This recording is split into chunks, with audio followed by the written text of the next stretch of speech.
የዋይፋያችሁ ስም በሁሉም ሰው ስልክ ላይ እንዲታይ አትፈልጉም? ማለት ማንም ሰው እንዳይጠቀም መደበቅ ትፈልጋላችሁ? አሁን በአንድ ደቂቃ ውስጥ አዲሱን የኢትዮ ቴሌኮም የፋይበር ዋይፋይ ስም እንዴት መደበቅ እንደሚችሉ ሙሉ ስቴፑን አሳያችኋለሁ። ብዙ ሰዎች የዋይፋያቸውን ፓስወርድ ብቻ መቀየር ያውቃሉ፣ ግን ሌላ ጠቃሚ ሴቲንግ አለ። እሱም SSID ሃይድ ማድረግ ነው። ይህ ማለት የዋይፋያችሁን ስም በአካባቢያችሁ ያሉ ሰዎች ሲፈልጉ በቀላሉ እንዳያዩ ማድረግ ነው። ከዛ በፊት ፎሎ ያላደረጋችሁ ፎሎ ማድረጋችሁ እንዳትረሱ። ይህንንም ለማድረግ በመጀመሪያ ዋይፋያችን ከስልካችን ጋር ወይንም ከኮምፒውተራችን ጋር እናገናኛለን በምንፈልገው ዲቫይስ። በመቀጠል ዋይፋዩን ኦን እናደርጋለን። ኦን በምናደርግበት ሰዓት ይገናኝልናል ማለት ነው። የምንፈልገውን ዋይፋይ እናገናኛለን።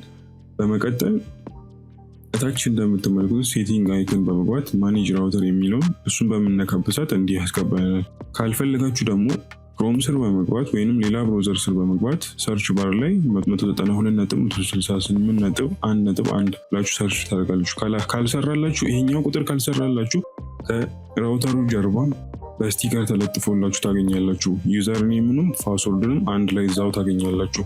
ሌላ አይሆንም ካልቀየራችሁት በስተቀር እሱን ስለሚያስቀምጡ ማለት ነው። ሴቲንግ ስር በመግባት ይሄን WHALN የሚል አለ። ከዛ አድቫንስ ኮንፊግሬሽን አለ። ከዛ እዚህ ጋር ብሮድካስት USSID የሚለውን ዲስኤብል እናደርጋለን። እሱን ዲስኤብል አድርገን እቻ አፕላይ የምትላትን እነካለን። እንደምትመለከቱት ዋይፋይ ይጠፋል። ውስጥ እንገባለን። ሌላ ዋይፋይ ተገናኝቷል ማለት ነው።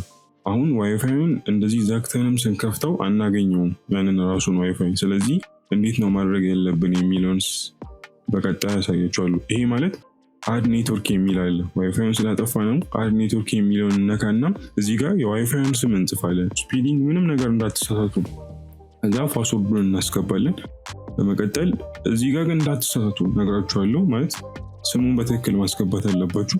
በምታስገቡበት ሰዓት እንደዚህ ኮኔክት ያደርግልናል ማለት ነው። ግን አስታውሱ SSID ሃይድ ማድረግ ብቻውን ሙሉ በሙሉ የደህንነት መለኪያ አይደለም። ስትሮንግ ፓስወርዶችን ተጠቀሙ። ቪዲዮ ከጠቀማችሁ ፎሎ እና ላይክ ማድረጋችሁ እንዳትረሱ።